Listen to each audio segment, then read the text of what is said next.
Olá, louvado seja nosso Senhor Jesus Cristo, para sempre seja louvado, glória ao Pai, ao Filho e ao Espírito Santo, como era no princípio, agora e sempre. Amém. Queridos irmãos e irmãs, paroquianos da nossa paróquia São José Operário, hoje, sábado, dia 27 de março de 2021, estamos aí encerrando a 5ª semana da Quaresma, pedindo a Deus que nos abençoe. O evangelho que nós temos é o evangelho de João, capítulo 11, versículos de 45 a 56. O Senhor esteja convosco, Ele está no meio de nós. Proclamação do evangelho de Jesus Cristo segundo João. Glória a vós, Senhor. Naquele tempo, muitos dos judeus que tinham ido à casa de Maria e viram o que Jesus fizera, creram nele. Alguns, porém, foram ter com os fariseus e contaram o que tinham feito. Então os sumos sacerdotes e os fariseus reuniram um conselho e disseram: que faremos? Este homem realiza muitos sinais. Se deixarmos que ele continue assim, todos vão acreditar nele. E virão os romanos e destruirão nosso lugar santo e a nossa nação. Um deles, chamado Caifás, sumo sacerdote em função naquele ano, disse: vós não entendeis nada, não percebeis que é melhor um só morrer pelo povo do que perecer a nação inteira? Caifás não falou isso por si mesmo. Sendo sumo sacerdote em função naquele ano, profetizou que Jesus iria morrer pela nação. E não só pela nação, mas também para reunir os filhos de Deus dispersos. A partir daquele dia, as autoridades judaicas tomaram a decisão de matar Jesus. Por isso, Jesus não andava mais em público no meio dos judeus. Retirou-se para uma região perto do deserto, para a cidade chamada Efraim. Ali permaneceu com os seus discípulos. A Páscoa dos judeus estava próxima. Muita gente no campo tinha subido a Jerusalém para se purificar antes da Páscoa. Procuravam Jesus. Ao reunirem-se no templo, comentavam entre si: que vos parece? Será que ele não vem para a festa? Palavra da salvação. Glória a vós, Senhor. Caros irmãos e irmãs, nossos queridos paroquianos,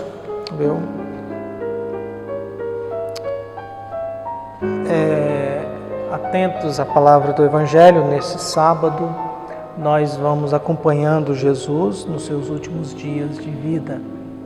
Nós agora estamos orientados e acompanhando as tramas que vão acontecendo para destruir Jesus. É muito bom a gente escutar Jesus quando Jesus está fazendo milagres, mas é muito difícil a gente escutar Jesus quando Jesus está sendo condenado à morte. É muito bom a gente viver no sucesso, mas é muito duro a gente permanecer vivendo com esperança no fracasso, no medo, na insegurança, nas dificuldades da vida. É muito difícil, às vezes, a gente tomar uma decisão em uma realidade no mundo em que todo mundo tem razão e todo mundo pensa algo diferente. A gente pode celebrar com 30% das pessoas no nosso espaço físico. E aí eu sempre pergunto, e qual vai ser o critério disso? Quem vai ser? Vamos dar ingresso para participar de missa? Não gosto disso. Vamos colocar gente para contar e depois fecha a porta e quem vem a gente manda embora? Acho humilhante isso, desrespeitoso. Então, como vai agir isso? Os mais espertos ou os mais amigos dos padres que vão ter acesso à missa, ou aqueles que são mais espertos ou os mais importantes. Quer dizer, então é melhor a gente manter o pessoalzinho em casa, reza por lá mesmo, acompanha pelas redes sociais, acompanha aí pela rádio. Então, vamos respeitar o tempo.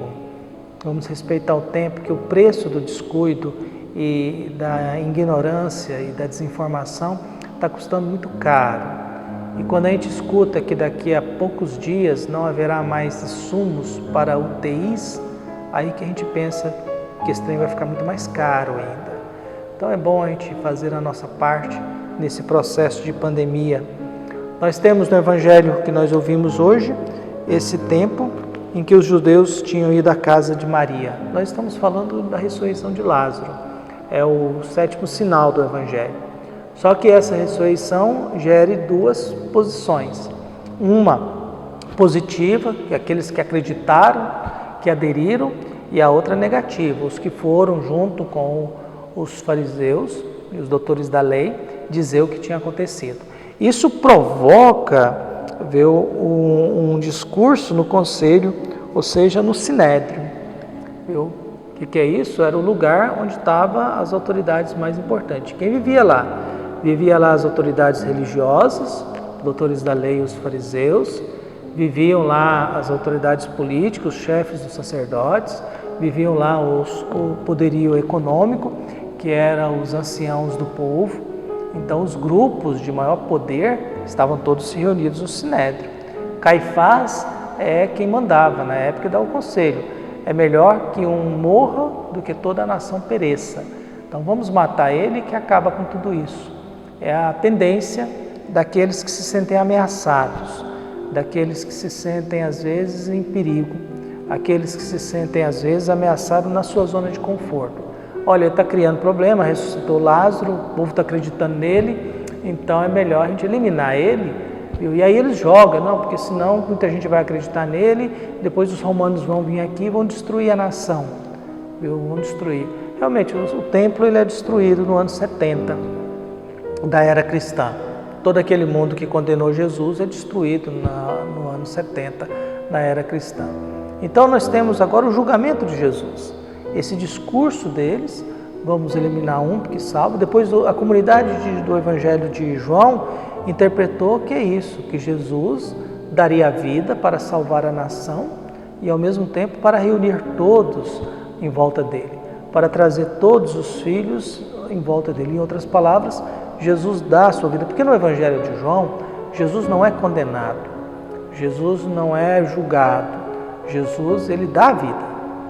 Ele dá a vida, ele só vai ser preso quando ele achar, é hora de doar a vida em função da salvação de muitos, viu? É hora da glória de Deus, é hora do julgamento do mundo e as pessoas vão ter que se posicionar.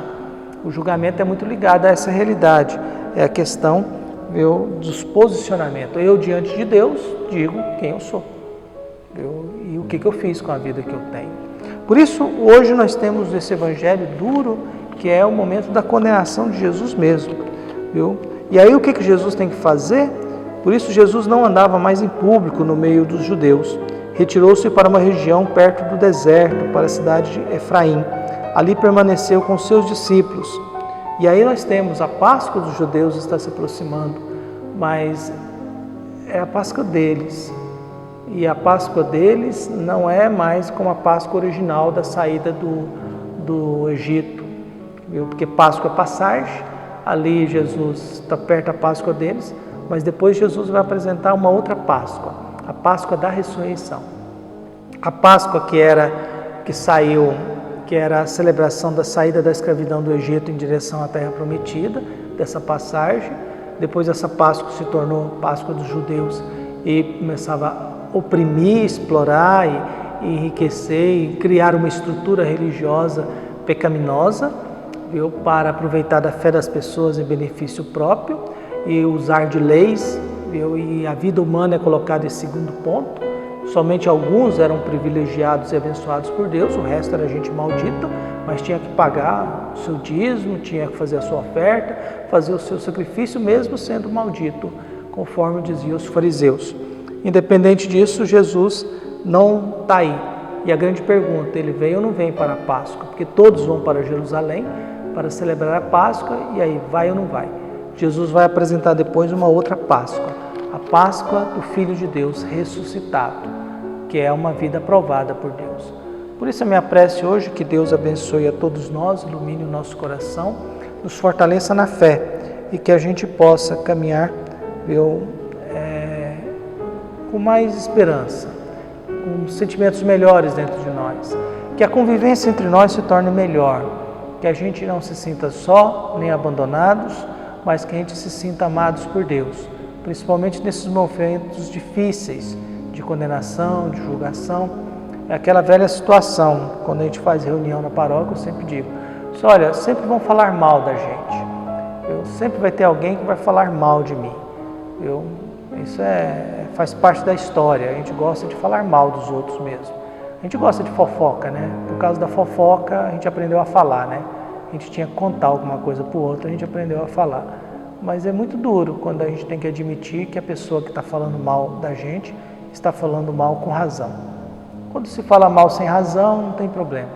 Mas quando se fala mal com razão, é vergonhoso, é triste e é humilhante. Que Deus não nos envergonhe, que Deus nos perdoe e que Deus não nos faça participar desses tribunais, desses julgamentos aí, como estão fazendo Caifás hoje, juntamente com o conselho, que é o Sinédrio, que esse Sinédrio, que tinha a obrigação de cuidar do povo e preservar a vida, estão decretando morte. Que a gente não faça parte de nenhum conselho de julgamento, mas que a gente faça parte do conselho do perdão, do conselho da vida, do conselho da reconciliação, do conselho do diálogo e do conselho da paz. Que Deus abençoe e ilumine a todos nós. Um abraço e até mais.